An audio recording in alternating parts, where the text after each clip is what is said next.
नमस्कार दोस्तों, मैं हूं कल्पना। एक बार फिर हाजिर हूं आपके सामने नया वीडियो लेके। तो दोस्तों, आज का जो टॉपिक है ये है बच्चों का जो रूम होता है उसको हम स्टडी रूम कैसे बनाएं। तो चलिए वीडियो स्टार्ट करते हैं। तो दोस्तों, जैसे कि अभी कुछ वीडियो हमने पहले डाल रखे हैं तो उसमें मैंने बताया है कि बच्चे को पढ़ाने के लिए अगर हमें ओरल एक्टिविटीज़ करानी है उसे, तो सबसे पहले हम अपना जो रूम होता है बेडरूम, उसको हम अपना स्टडी रूम बनाएंगे। तो आज का टॉपिक भी यही है कि हम अपने बेडरूम को स्टडी रूम कैसे बनाएं। सबसे पहले हमको ये डिसाइड करना होगा कि हम किस सब्जेक्ट पे हम अपना जो चार्ट पेपर है वो बनाएं ताकि बच्चे को याद कराने में आसानी हो। जैसे कि कैपिटल्स हैं, कैपिटल्स का हम बना सकते हैं, और अल्फ़ाबेट का है, अल्फ़ाबेट का हम भी चार्ट बना सकते हैं। और ऐसे ही कई चार्ट्स हम बना के अपना लगा देंगे रूम में, ताकि जब हम सोएं और बच्चा को हम सुलाएं तो उसको हम पढ़ते रहें। लाइट ऑफ करके हमें नहीं सोना है, ये हैबिट बच्चों की नहीं होनी चाहिए, क्योंकि जब बच्चा सो जाता है तब हम लाइट ऑफ कर देंगे। अगर लाइट ऑफ कर देंगे तो हम चार्ट पेपर को पढ़ेंगे कैसे। इसलिए हम लाइट्स ऑन रखेंगे और चार्ट पेपर को हम हमेशा पढ़ते रहेंगे। एक एक चार्ट पेपर डेली जो हमने एक सब्जेक्ट का लगाया, जैसे कि कैपिटल्स का लगाया, तो कैपिटल्स हम 3 या 4 दिन हम उसको पढ़ेंगे, बच्चे को सुनाएंगे। उसके बाद वो बच्चा धीरे धीरे करके अपना जो भी सब्जेक्ट है उसको याद होता रहेगा। और कुछ टाइम बाद जब हम चार्ट पेपर अपने बच्चे के सामने बनाते हैं, जब वो थोड़ा बड़ा हो जाता है तो वो खुद ही एक क्रिएटिव माइंड हो जाता है उसका, और वो प्रैक्टिस करने लग जाता है कि मम्मा बना रही है तो मैं भी बनाऊं। तो इस तरीके से बच्चे को हम कैसे पढ़ाई की तरफ मोड़ें, तो अभी से हम अपने बच्चे को हम तैयार करेंगे। तो चलिए, दूसरा पॉइंट जो होता है वो भी हम बता दे रहे हैं। दूसरा जो पॉइंट है वो होता है कि जब हम बच्चे को सुलाने जाते हैं बेडरूम में, तो सबसे पहले बच्चे को हम ये बोल दें कि बेटा अभी मैं पढ़ने जा रही हूँ और आप इसको सुनते सुनते सो जाइएगा।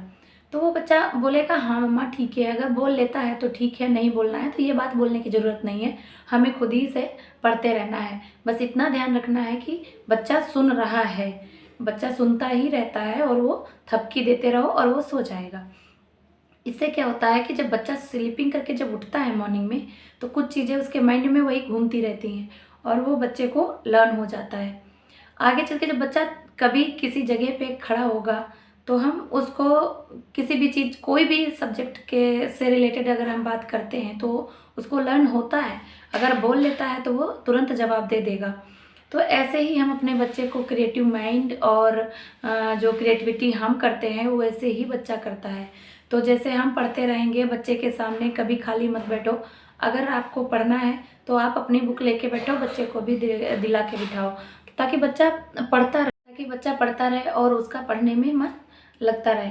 वो अगर हम नहीं पढ़ रहे हैं बच्चे के सामने, अगर हमारे घर में कोई जो सदस्य हैं वो नहीं पढ़ रहे हैं, मान लो कि टीवी चल रहा है, फ़ोन चल रहा है, तो बच्चा फ़ोन में ज़्यादा अट्रैक्ट होता है और फ़ोन देखते रहता है वो।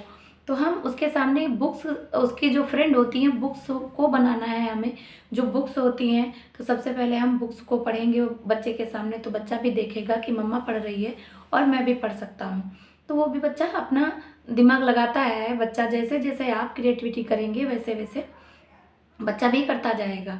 हर एक्टिविटी माँ की बच्चा पकड़ता है, ताकि माँ को चाहिए कि हमेशा बच्चे के सामने जैसा बनाना है, हमें माँ को ही पता होता है कि हमें अपने बच्चे को क्या बनाना है। उसी तरीके से हम अपने बच्चे को जो एजुकेशन है वो दिलाते रहते हैं। जैसे कि मैं अपनी बेटी का एग्जांपल दूं तो जब हमारी बेटी लगभग 1.5 साल की थी तब उसको वर्ल्ड कैपिटल्स और इंडिया की कैपिटल्स याद हो गई थी। इसी तरीके से मैंने याद कराया है। मैंने भी सोचा कि चलो, कुछ बहुत सारी माएँ ऐसी हैं जो सोचती हैं हम अपने बच्चे को कैसे पढ़ाएं, तो मैंने अपना अनुभव दिया है और ये मैंने अपना अनुभव खुद किया है। इस तरीके से हमारी बेटी जैसे कि वो बहुत छोटी थी तब से मैंने उसको टेबल और कोरियन काउंटिंग वगैरह, उसको कई भाषाएं भी आती हैं, 6-7 भाषाएं भी आती हैं, तो मैंने सिखा रखा है, फ़ोन से ही मैंने उसको सिखाया है। तो इस तरीके से हम अपने बच्चे को सिखाते हैं। जब हम बोलते हैं बच्चे के सामने तो वो वही बोलता है। तो हमारी बेटी अभी भी, अब तो 4 साल की हो गई है, उसको और बहुत सारी चीज़ें लर्न हो गई हैं। गूगल गर्ल कह सकते हैं।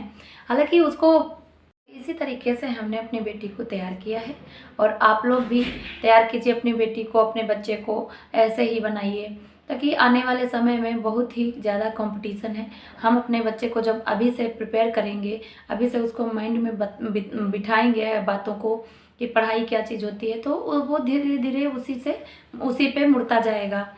वैसे तो बच्चा 4 साल तक कोई मायने नहीं करता, अभी बच्चे को ध्यान भी नहीं देते हैं कि 4 साल का बच्चा है, खेलने खाने के टाइम है उसका, तो ध्यान नहीं देते हैं। लेकिन ये चीज़ नहीं होनी चाहिए। माँ को बहुत ज़्यादा ध्यान देना चाहिए अपने बच्चे पे। अगर माँ ध्यान नहीं देगी तो बाकी परिवार के सदस्य कैसे ध्यान देंगे।